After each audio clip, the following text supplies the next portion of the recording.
Magandang oras mga kababayan, mga ka-Golden Boy. Meron tayong panoorin ngayon na isang magandang explanation ni Attorney Bueno. Magaling na attorney ito.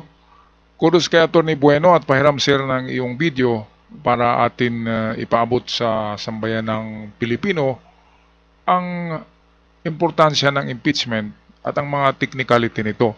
Well, meron palang magawa si BP Sara dito para hindi siya ma-impeach at hindi siya magkaroon ng perpetual impeachment or itong hindi na siya makapagtrabaho sa kahit anong opisina ng gobyerno. Ang isang halal na servant or public servant na kagaya ni BP Sara, public official, kapag na-impeach yan, ay hindi na yan makapagtrabaho sa anumang pwesto sa gobyerno, maliban na lamang kung siya ay mag-resign. Kaya, eto, i-explain ni Atty. Bueno dito na kahit mag-resign si BP Sara, ay mayroon pa rin magawa ang Senado. Kaya atin muna panuorin ang kanyang video bago tayo magbigay ng ating sariling reaksyon ito. Now, we will dive deeper now into the impeachment process. At ano ang mangyayari just in case an impeachable official decided to resign midway, no, during the impeachment trial being conducted by the Senate of the Philippines. What is going to be the legal effect at ano ang mangyayari doon sa public official. So let us start with a hypothetical situation. Okay, let us say may na-impeach na public official. O sabihin na natin yung Vice President, kasama na rin itong mga members of the Constitutional Commissions. Kasi alam niyo po, sa ilalim ng saligang batas, ang mga impeachable officials ay ang Presidente, ang Vice Presidente, Justices of the Supreme Court, members of the Constitutional Commissions, kasama dyan ng Civil Service Commission, Commission on Elections, Commission on Audit, at yung Ombudsman. Exclusive po yan. No, sila lamang po ang mga public officials na pwedeng matanggal, ma-remove from office through the impeachment process. Yung other public officials appointed by the President ay pwedeng tanggalin from the office, no, by the implementation of other existing laws but not through impeachment process. Okay, so remember, exclusive yan sa mga nabanggit kong mga public officials. So let's start.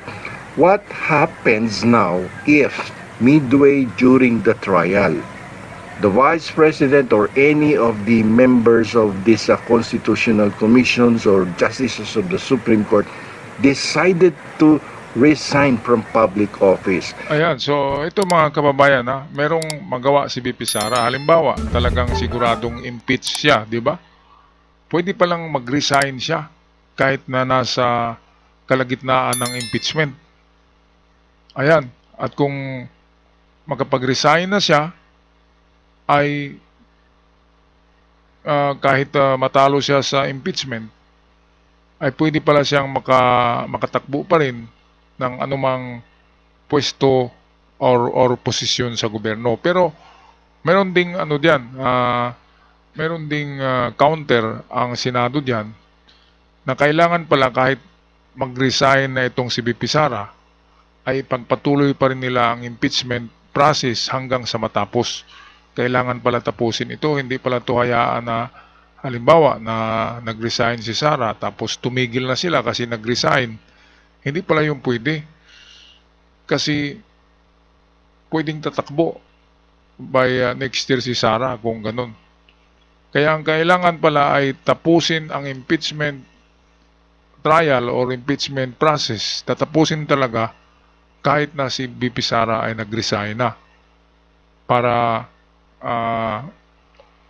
maano talaga itong mabigyan ng impeachment process si BP Sara. At sa gayon, na natapos nilang impeachment, kahit nag-resign si Sara, ay dito na hindi na makapagserbisyo si BP Sara sa anumang pwesto sa gobyerno.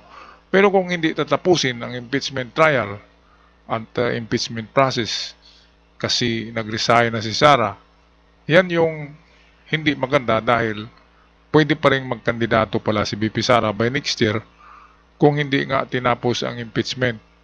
Kaya mayroon palang mayroon pang magawa si BP Sara dito. At ang gawin niya ay mag-resign siya sa kalagitnaan ng impeachment trial.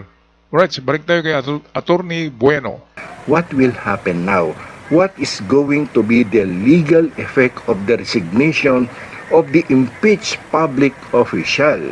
And that is to disqualify the impeached official from holding public office in the future. Perpetual disqualification yan. Ibig sabihin ng perpetual disqualification ay in the future hindi na siya pwedeng bumalik sa opisina sa gobyerno. Either ipa-appointment sa presidente o kaya ay tumakbo yan sa isang eleksyon kahit ma-elect yan. Then the impeached official, convicted official is already prevented from holding public office. So yung legal effect of resignation, isa lang yung ma-attain na goal sapagkat yung goal na yon ay to remove the public official from public office. Kaya nga lamang, yung isa pang goal na to perpetually disqualify the public official from holding public office, prevent her from going back to the government service ay hindi ma-attain kung ang Senado ay magdi-decide na ihinto na yung impeachment trial. In the case of Merceditas Gutierrez, no, hindi pa nga nag-uumpisa yung impeachment trial, pero na-impeach na siya ng House of Representatives because of the fact na hindi tinatapos ng Senado ang kanilang impeachment trial. That is why yung mga dating public official na na-impeach na but decided to resign were able to go back to the government service. And this is something na dapat hindi ipagpatuloy ng ating Senado sa mga susunod na mga impeachment trial na kanilang kakaharapin diyan sa Senado. Bakit? Kasi ang purpose ng impeachment trial, aside from removing the impeached official, the public official from public office, is to disqualify them perpetually from holding public office, no?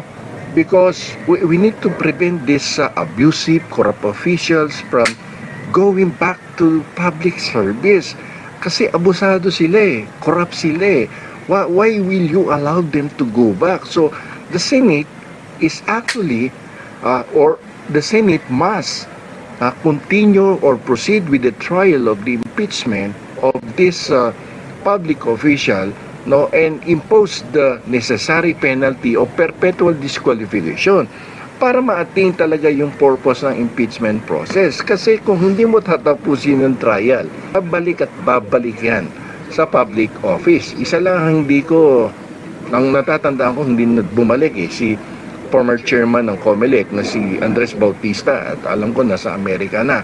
Pero the others ay talagang bumabalik no? Either by election or by appointment of the president, katulad ni Merceditas Gutierrez na na-appoint sa GSIS. Si Erap na elect as mayor of the city of Manila.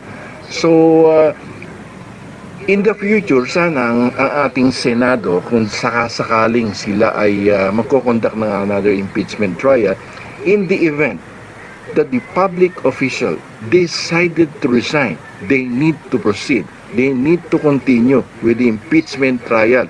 Regardless kung natanggal na yan sa public office, umayaw na yan, you need to continue with the impeachment process in order to prevent this public official from going back again to the government, because the Senate has the duty, it has the role to protect the integrity of the government and public trust.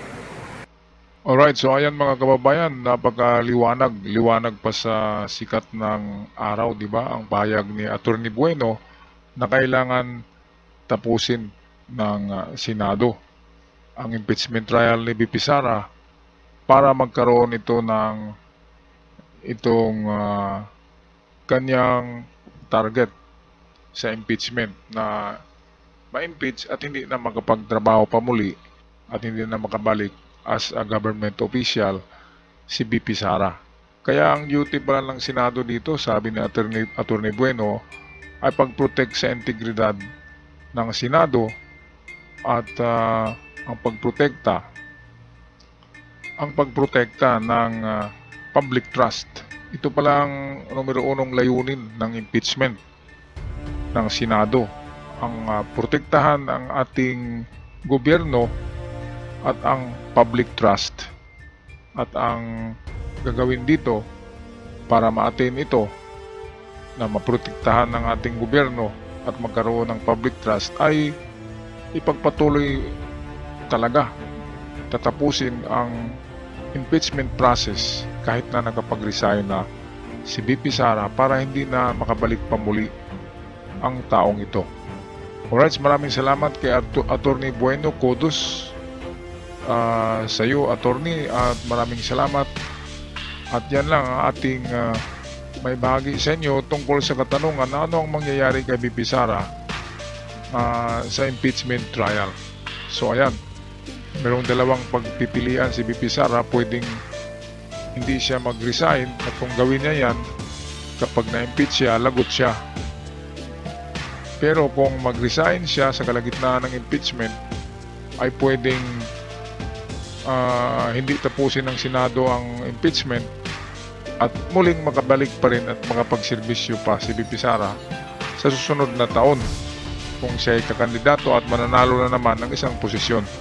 Pero kapag natapos pala ang impeachment trial na ito at nahatulan si BP Sara ng verdict, ay yun na yung tinatawag na perpetual na penalty sa kanya, na hindi na makapagtrabaho pa sa anumang opisina sa gobyerno kapag na-impeach talaga siya ng tama sa proseso ng impeachment.